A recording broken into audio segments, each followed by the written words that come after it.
நேர்களே, 2002ஆம் ஆண்டு உலகத்தை திரும்பி பார்க்க வைத்த ஒரு பெரும்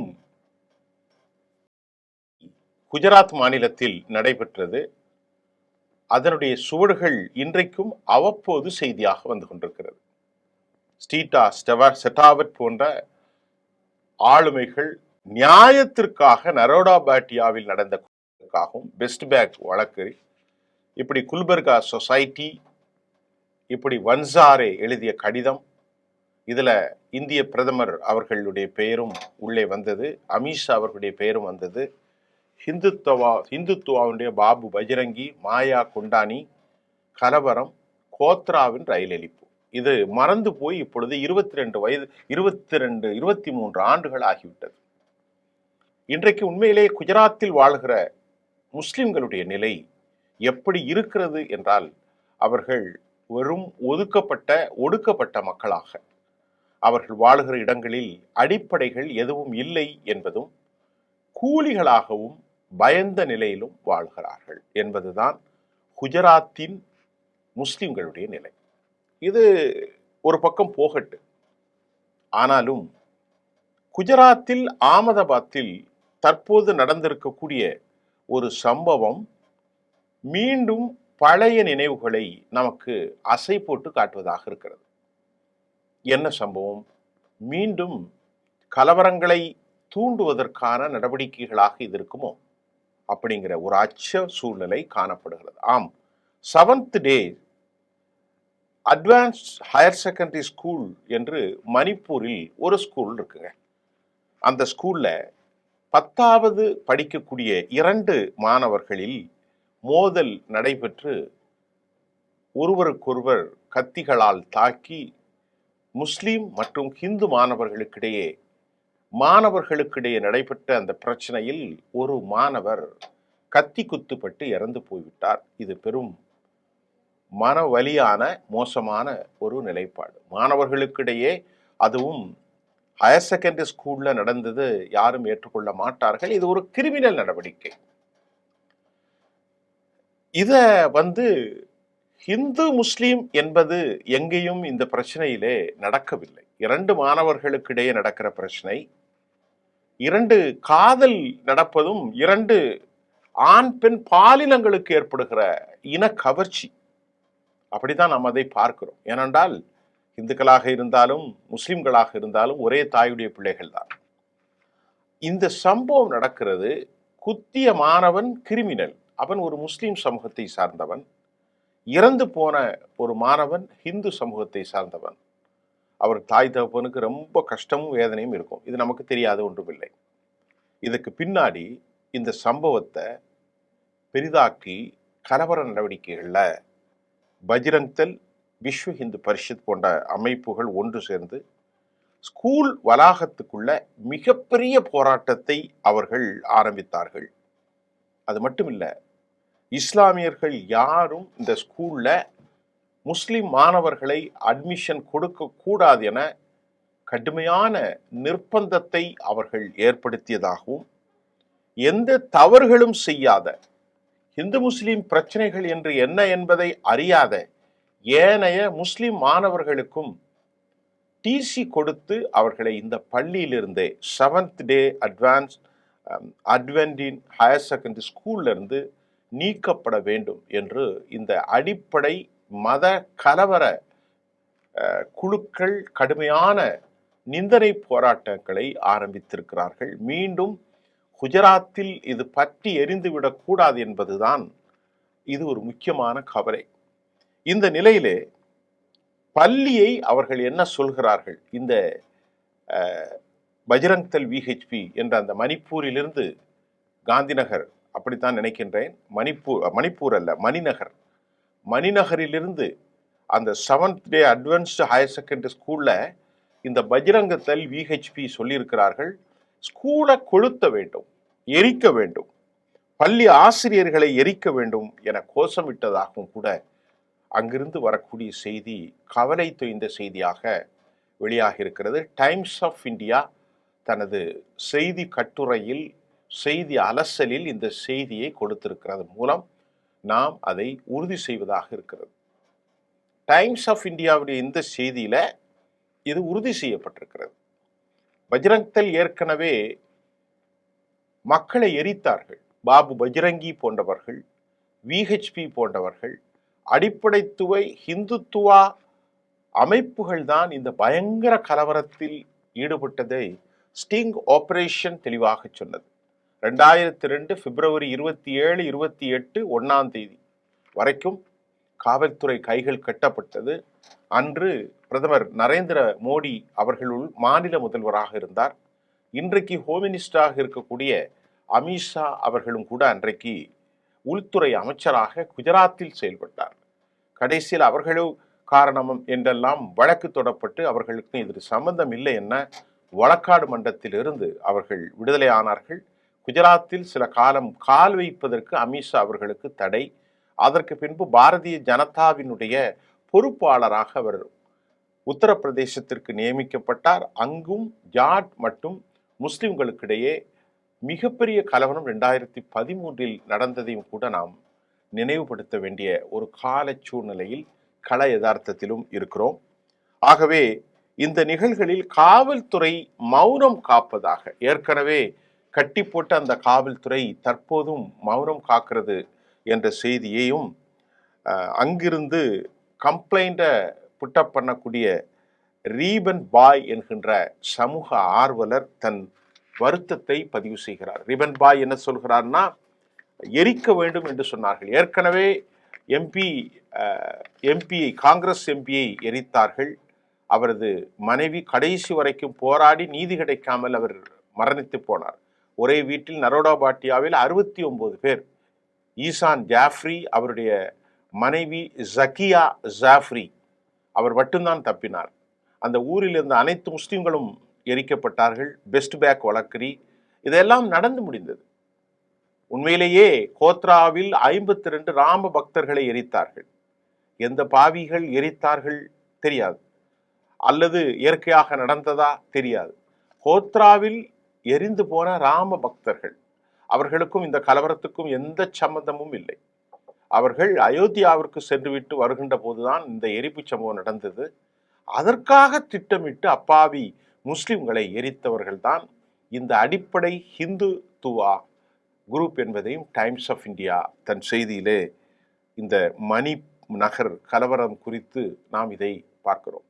இன்றைக்கு கூட நீதி கிடைக்காமல் தன் குடும்பத்தில் 13 பேர் கொல்லப்பட்ட நிலையில் தனது 2 வயது சின்ன பிள்ளை கையிலே பிடிக்கப்பட்டு அடித்து கொல்லப்பட்டதையும் பில்கிஸ் பானு என்ற தாய் இன்றைக்கும் நீதி போராடுகிறார். 11 பேர் இந்த பாவம் காரியத்தில் ஈடுபட்டவர்கள் விடுதலை செய்யப்பட்டார்கள்.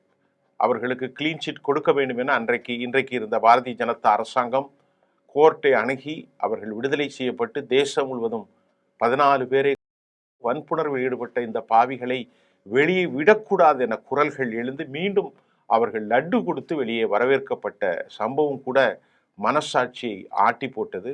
அவர்கள் மீண்டும் மறையிலே அடைக்கப்பட்டிருக்கிற செய்தி, கைது செய்யப்பட்ட செய்தி ஓரளவுக்கு ஆறுதலான செய்திதான். இன்றும் கூட அந்த நிறைமாத கர்ப்பிணியாக அன்று இருந்த பில்கிஸ் பானு தூங்காத இரவுகளாக தன் குழந்தைகளும் தனது குடும்ப உறவுகளும் எரிக்கப்பட்டதை நினைத்து நினைத்து அவர் கதறிக்கொண்டே இருக்கிறார். காலில் அணிவதற்கு செருப்புகள் கூட இல்லாத நிலையில் கதறினால் ஓடினால் அந்த ஊரிலே வாழ்ந்தவர்கள் தான் இவளை வன்புணர்வுக்கு ஆளாக்கினார்கள், கொலை செய்தார்கள்.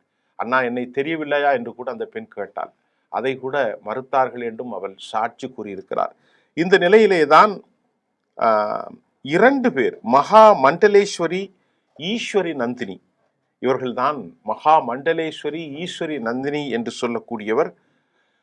அவர் இந்த அடிப்படை ஹிந்துத்துவா வாளை ஏந்தி பழிவாங்க வேண்டும் என்று மிகப்பெரிய ஆர்ப்பாட்டத்தையும் முஸ்லிம்களுக்கு எதிராக கடுமையான சொல்லாடலையும் அவர் வைத்திருக்கிறார். விஹெச்சினுடைய தர்மேந்திர பவானி என்பவர் இது இஸ்லாமியர்களுடைய சதி என்கின்றார். அவருடைய குரல் பயங்கரமாக இருக்கிறது. இது ஜிஹாத் நடவடிக்கைகள் என்றும் கூறினார். குஜராத்தில் வாழும் மாணவர்களுக்கு முஸ்லிம்களையும் அந்த மாணவர்களையும் பயங்கரவாதிகள் என்றும் விஹெச்வியினுடைய தர்மேந்திர பவானி அழைக்கிறார். இது ஒரு ஜிஹாத் எனவும் அவர் சொல்லியிருக்கிறார். ஆகஸ்ட் 19ஆம் தேதி தான் இந்த சம்பவம் நடந்ததை நாம் இப்பொழுது உங்களுக்கு சொல்ல கடமைப்பட்டிருக்கிறோம். ஆகஸ்ட்ல இந்த அட்வான்ஸ்டு ஹையர் செகண்டரி ஸ்கூல் அடுத்த ஒரு சம்பவத்திலிருந்து இன்னொரு சம்பவத்தை நம்ம சொல்ல போறோம். இப்பொழுது இந்த முஸ்லிம் மாணவர்கள் இந்து மாணவருக்கும் இடையே நடந்த இந்த சம்பவத்துக்கு பின்பு அதே மணிநகர்ல இருந்து ஒரு 150 கிலோமீட்டர்ல இருக்கக்கூடிய சிஜே ஹையர் செகண்டரி ஸ்கூல்ல இதே போன்று மற்றொரு 2 மாணவர்களுக்கு இடையே தகராறு. அதுல இதே போன்று ஒரு ஹிந்து மாணவர் அவர் கொல்லப்படவில்லை, 2 பேரும் கைகலப்பில் அவருடைய முகத்தில் காயம் பட்டிருக்கிறது சிஜே ஹையர் செகண்டரி ஸ்கூல். இப்பொழுது அதையும் பெரிதாக்கி மாநிலம் முழுவதும் முஸ்லிம் மாணவர்கள் ஒதுக்கப்பட வேண்டும் என நடவடிக்கைகள் மிரட்டல்கள் தொடங்குவதாகவும், இதை கேட்பதற்கு மாணவர்கள் பெற்றோர்கள் டிசி கொடுக்கப்படுவதாகவும், நீங்கள் ஜிஹாதிகள் பயங்கரவாதிகள் என ஒடுக்கப்படுவதாகவும் காவல்துறை, குஜராத்தில் பாரதிய ஜனதா அரசியல் காவல்துறை மௌனியாகி போயிருப்பதாகவும், மதவெறி அரசியல் எங்களை எதுவும் செய்ய முடியாமல் ஆக்குகிறது, சில ஆசிரியர்கள் கூட அங்கே மோசமான இனவெறியும் மதவெறியும் பிடித்தவர்களாக இருக்கிறார்கள் என முஸ்லிம் பெற்றோர்கள் உறவினர்களுடைய குற்றச்சாட்டையும் கூட நாம் இங்கே கவனிக்க வேண்டும். என்சிஆர்டி அந்த சிலபஸ்ல என்ன சொல்லியிருக்காங்க அப்படிங்கிறதையும் சமூக ஆர்வலர்கள் வெளிப்படுத்துகிறார்கள்.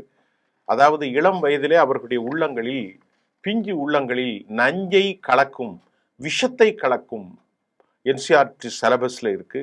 ஒன்று, முகலாய மன்னர்கள் பயங்கரவாதிகள், அவர்கள் டிக்டேட்டர்ஷிப் சர்வாதிகாரிகள், இந்துக்களை கோயில்களை அழிப்பதற்கும் இந்தியாவிற்கு வந்தார்கள் என மிக மோசமான வெறுப்பை தூண்டும் இந்திய முஸ்லிம்களுக்கு எதிரான நடவடிக்கைகளை, வரலாற்றை அவர்கள் பொய்மையாக என்சிஆர்டி சிலபஸ்ல பதிவு செய்திருப்பதாக ஒரு தகவல் வந்திருக்கிறது. இரண்டாவது, பாபரி மஸ்ஜித் இடிப்பு குறித்து நியாயப்படுத்தக்கூடிய வரலாற்று புனைவுகளையும், இடித்தது என்னவோ இவர்கள், ஆனால் அதற்கான நியாயங்களையும் கற்பித்திருப்பதாகவும் கூட என்சிஆர்டி பாடத்திட்டத்தில் இது 2வது பாடம். 3வது, குஜராத் கலவரம் குறித்தும் கூட என்சிஆர்டி சிலபஸில் வரலாற்றை மாற்றி அமைத்திருப்பதாகவும் கூட இது மிக மோசமான ஒரு சிலபஸாக இருக்கிறது. மாணவர்கள் இதை படிக்கவர்கள் வெறி பிடித்தவர்களாக மாறலாம். ஒட்டுமொத்த தேசமும் மிகப்பெரிய சிக்கலை உருவாக்கும் என்றும் சொல்லப்படுகிறது. இதற்கு பொதுமக்கள், விஹெச்பி, பஜ்ரங் தள், வலதுசாரிகள் பொறுப்பேற்க வேண்டும் என்ற கருத்தும் வந்திருக்கு. இதற்கிடையில ரிபப்ளிக்கன் தொலைக்காட்சியினுடைய அர்னாப் கோஸ்வாமி 2-3 தினங்களுக்கு முன்பல்ல விஷத்தை கக்கி கொண்டிருக்கிற செய்தி. அதில் என்ன சொல்கிறார் என்றால், ஒரு நகரமே ஹலால் நகரமாக மாறியிருக்கிறது, ஒரு அப்பார்ட்மெண்ட்ஸே ஹலால் அப்பார்ட்மெண்ட்ஸாக மாறுகிறது என்று ஆர்டிகிள் 14 சுட்டி காட்டி ஒரு விவாதத்தை இன்றிலிருந்து சில நாட்களுக்கு முன்பு அவர் நடத்தினார். இங்கே நமது கேள்வி என்னவென்றால், 14 என்ன சொல்கிறது? அவருடைய எவ்வளவு பொய்மையான கருத்து பாருங்கள். ஆர்டிகிள் 14 இந்தியாவில் வாழுகிற எந்த ஒரு சிட்டிசனாக இருந்தாலும் அவர்களுக்கு have a right to profess and propagate and practise of their own intent. அவருடைய உள்ளத்திற்கு ஏற்பட்டவாறு அவர்கள் தான் மதிக்கும் நடவடிக்கைகளை ப்ரொஃபஸ் பண்ணுவதற்கும், பரப்புரை செய்வதற்கும், பேசுவதற்கும், வணங்குவதற்கும் அனைவருக்குமான வழிபாட்டு உரிமையைத்தான் இந்திய அரசியலமைப்பு சட்டம் 14 கொடுக்கிறது. ஆனால் அர்னாப் கோஸ்வாமி இதை காட்டி ஹலால் ஃபுட்டுக்கு தடை விதிக்க வேண்டும் என்று சம்பந்தமில்லாமல் பேசுகிறார்.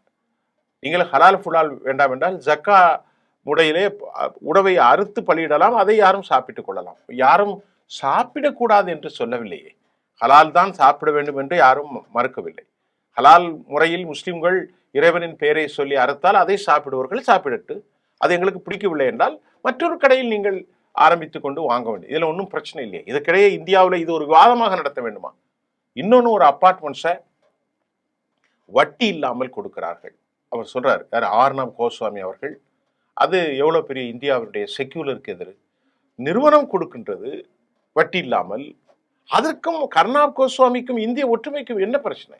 அதுல முஸ்லிம்களுக்காகவே கட்டப்பட்டிருக்கிறது. இருக்கட்டுமே. இன்னைக்கு மார்வார்கள், வட இந்திய சமூகம், ராஜஸ்தானி சமூகம் இன்னைக்கு சென்னை போன்ற நகரங்கள்ல தனித்தனி அப்பார்ட்மெண்ட்ஸை கட்டியிருக்காங்க. அங்க யாரும் போய் தமிழர்களை கூட குடியேற முடியாது. குஜராத்தி சமூகம் தனியாக இருக்கிறது. அங்க அதனால ஒன்றும் கலவரங்கள் எல்லாம் வருவதில்லை. அவர்கள் தங்களுடைய சொசைட்டியாக இன்னும் சென்னை போன்ற நகரங்களிலும் பல இடங்கள்ல தனித்தனியாகத்தான் மக்கள் வாழ்கிறார்கள். அதனால எந்த கலவரம் இல்லை. இப்பொழுது கால ஓட்டத்தில் எல்லாரும் நிறைந்து வாழ்கிறார்கள். ஆகவே இப்படி விஷத்தை தொலைக்காட்சியின் மூலமாகவும் பள்ளிகளின் மூலமாகவும் பாடத்திட்டங்களின் மூலமாகவும் குஜராத்தை மீண்டும் ஒரு படுமோசமான அரசியலுக்கு வித்திடுவார்களோ, அரசியலினுடைய ஆசை அபிலாசைகள் எந்த எல்லைக்கும் மக்களை பலிகொடுத்துதான் அந்த குருதி ஓட்டத்தின் மீது சடலங்களின் மீது அமைக்கப்பட்ட சிம்மாசனத்தில் இவர்கள் அமர்ந்து ஆட்சி செய்வதற்கு எண்ணுகிறார்களோ என்ற சந்தேகத்தோடு மன வலியோடு இந்த நிகழ்ச்சியை முடிக்கின்றோம். நன்றி.